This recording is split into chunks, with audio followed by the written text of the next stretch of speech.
जी को मेरा प्रणाम, सुप्रभात, गुड मॉर्निंग, ओम श्री आशुतोषाय नमः।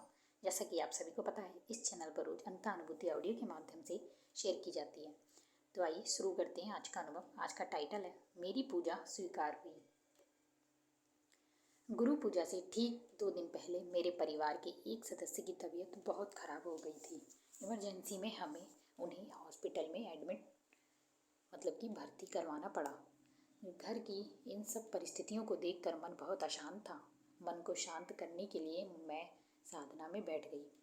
साधना में मैंने गुरु महाराज जी के श्री चरणों में प्रार्थना करते हुए कहा, महाराज जी, इस बार मैं गुरु पूजा के लिए दिव्य धाम आश्रम नहीं आ पाऊंगी।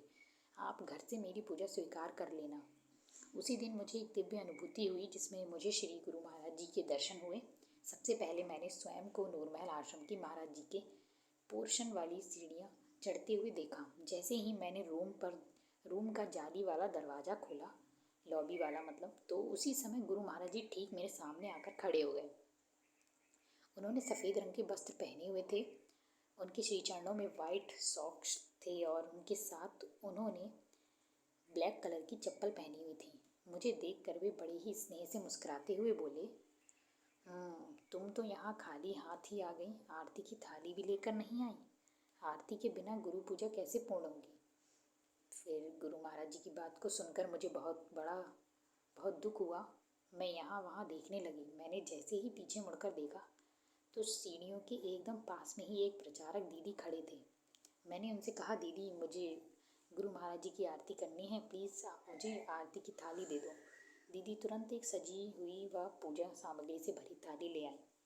अब श्री गुरु महाराज जी दीवान पर विराजमान हो गए। मैंने पूर्ण समर्पण भाव से उनकी आरती उतारी। आरती पूरी कर मैंने उनके श्री चरणों में प्रणाम किया। मेरे मुख से यही निकला, महाराज जी, मेरी पूजा स्वीकार कर लो। उस समय गुरु महाराज जी बहुत ही अधिक प्रसन्न थे। उन्होंने मुझे अपनी पूजा करने का मौका भी दिया और फिर अंत में अपना दिव्य आशीर्वाद देकर अंतर्ध्यान हो गए। सच में भी गुरु महाराज जी की उस दिन ऐसी कृपा बरसी कि परिवार के सदस्य को जल्दी ही हॉस्पिटल से छुट्टी भी मिल गई। गुरु पूजा पर हम दिव्य धाम आश्रम भी गए और गुरुदेव की आरती में भाग भी लिया। आज का अनुभव यहीं पर समाप्त होता है। जय महाराज जी की। थैंक यू, धन्यवाद।